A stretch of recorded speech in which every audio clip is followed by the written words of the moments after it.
Assalamualaikum warahmatullahi wabarakatuh dan selamat pagi. Pertama-tama, marilah kita panjatkan puji dan syukur kehadirat Tuhan Yang Maha Esa yang telah memberikan kita kesempatan berpagi hari ini. Di sini kami akan memberitahukan atau menuturkan materi terkait dengan Pancasila sebagai dasar negara. Pertama-tama, kami akan memperkenalkan diri. Pertama, anggota kami yaitu Yoga Wahoyo sebagai pembicara pertama. Saya Gading Alazam Purnama sebagai pembicara kedua sekaligus moderator, dan kemudian ada pembicara terakhir yaitu Muhammad Rizal Saputro. Baiklah, kepada pembicara pertama yaitu Saudara Yogo dipersilahkan. Selamat siang, sore, dan malam. Di sini saya akan membahas tentang sejarah dari Pancasila. Pancasila sendiri dicetuskan pada sidang BPUPKI. Di antara sidang BPUPKI itu ada beberapa tokoh yang menyampaikan ide dan gagasannya, seperti Mr. Muhammad Yamin.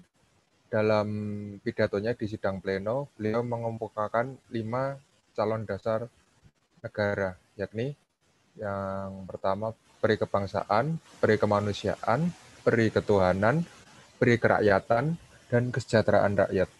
Di samping Mr. Muhammad Yamin, di sini IR Soekarno juga menyampaikan ide dan gagasannya.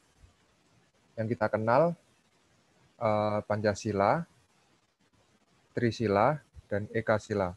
Rumusan Pancasila itu sendiri yakni kebangsaan Indonesia, internasionalisme atau peri kemanusiaan, mufakat atau demokrasi, kesejahteraan sosial, dan ketuhanan yang berkebudayaan.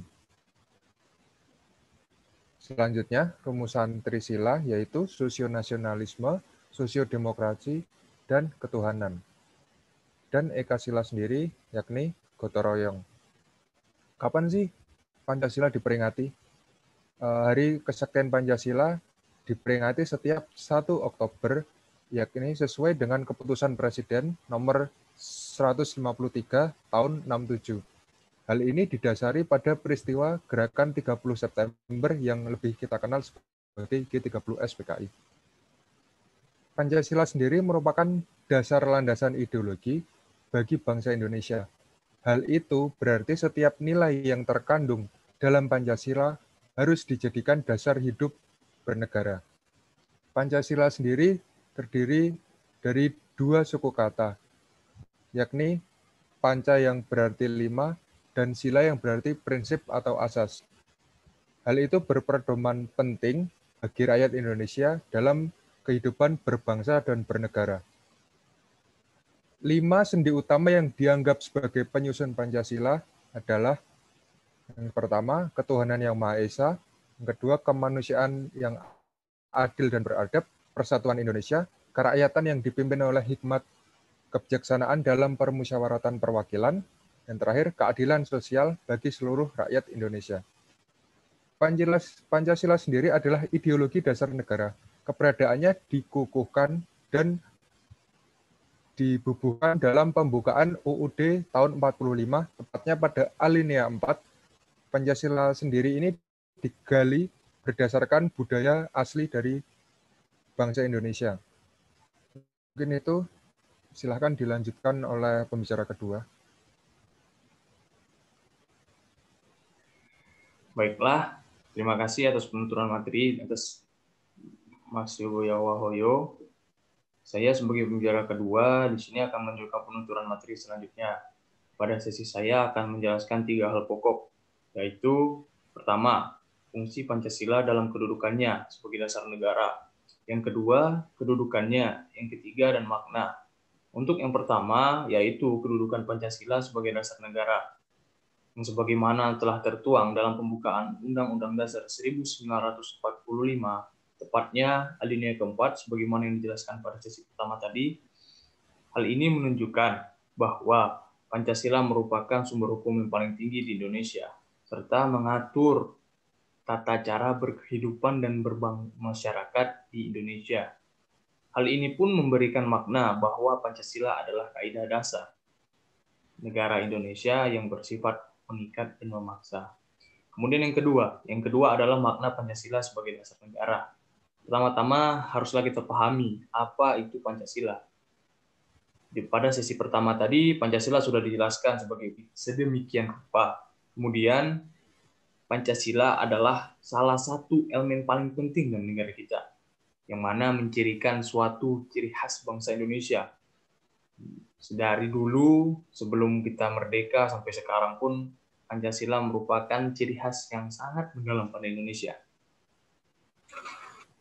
Pancasila merupakan ideologi yang sudah dipegang erat oleh bangsa Indonesia, dan istilah Pancasila diperkenalkan oleh sosok Bung Karno pada saat sidang BPUPKI yang pertama.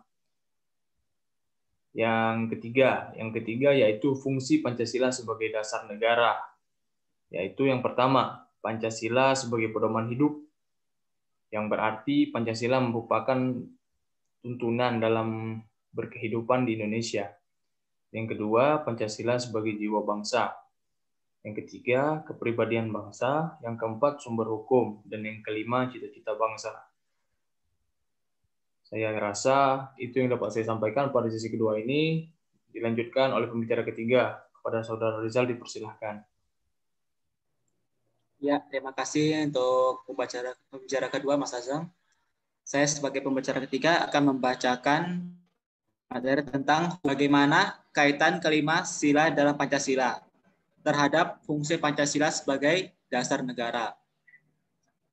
Di antaranya adalah makna kelima butir Pancasila, yaitu ketuhanan yang Maha Esa, adalah sila pertama, yang mengartikan bahwa kita sebagai warga negara mempercayai dan bertakwa pada Tuhan dan saling menghormati satu sama lain. Dan kedua adalah kemanusiaan yang adil dan beradab, adalah sila kedua, yang dimana kita sebagai warga negara diminta untuk memahami bahwa setiap manusia memiliki derajat yang sama. Dan ketiga adalah persatuan Indonesia, yang berarti kita harus mendapatkan kesatuan, persatuan, dan berkepentingan dari kepentingan masing-masing. Dan kita harus mempunyai kepribadian yang rela berkorban demi negara, mencintai bangsa, dan tanah air. Yang keempat adalah kerakyatan yang dipimpin oleh hikmat kebijaksanaan dalam permusyawaratan perwakilan, adalah sila keempat. Ini mengajak kita untuk tidak memaksakan kehendaknya pada orang lain dan mengutamakan kepentingan negara dan orang lain. Dan jika setiap ada masalah, kita harus menyelesaikannya dengan cara bermusyawarah atau berdiskusi. Dan yang terakhir adalah keadilan sosial bagi seluruh rakyat Indonesia, adalah sila kelima. Makna dari sila ini berarti mengembangkan perbuatan luhur dengan cara kekeluargaan dan gotong royong, selalu bersikap adil. Selain itu, kita harus seimbang antara hak dan kewajiban dengan juga menghormati hak-hak orang lain. Dan setelah itu ada isi-isi dari Pancasila. Yang pertama adalah input. Input adalah sila satu yang berbunyi ketuhanan yang Maha Esa. Kemudian masuk ke proses, yaitu sila kedua yang berbunyi kemanusiaan yang adil dan beradab. Dan sila ketiga, persatuan Indonesia. Dan sila keempat, kerakyatan yang dipimpin oleh hikmat kebijaksanaan dalam permusyawaratan perwakilan. Dan kemudian terakhir masuk output, yaitu sila kelima, keadilan sosial bagi seluruh rakyat Indonesia. Setelah masuk ke dari isi sila-sila, langsung masuk ke hubungan antara pembukaan Undang-Undang Dasar 1945 dan Pancasila, yang berisi 4 pokok pikiran yang terkandung dalam Undang-Undang Dasar 1945, yang sama hakikatnya dengan Pancasila. Yang kedua, hubungan secara formal. Yang ketiga, hubungan secara material. Terus, bagaimana cara pemuda menjiwai Pancasila sebagai dasar negara? Yaitu dengan cara melaksanakan sila-sila sebagai kehidupannya sehari-hari. Seperti ya bertakwa kepada Tuhan Yang Maha Esa, bersikap adil kepada siapapun, persatuan Indonesia, memimpin rakyat dengan kebijaksanaan dan adil. Terus bersikap sosial bagi seluruh rakyat Indonesia. Mungkin cuma itu yang bisa saya sampaikan. Saya serahkan kepada moderator. Baiklah, saya kira itulah materi yang dapat kami sampaikan. Kurang dan lebih kami mohon maaf. Kami ucapkan Assalamualaikum warahmatullahi wabarakatuh.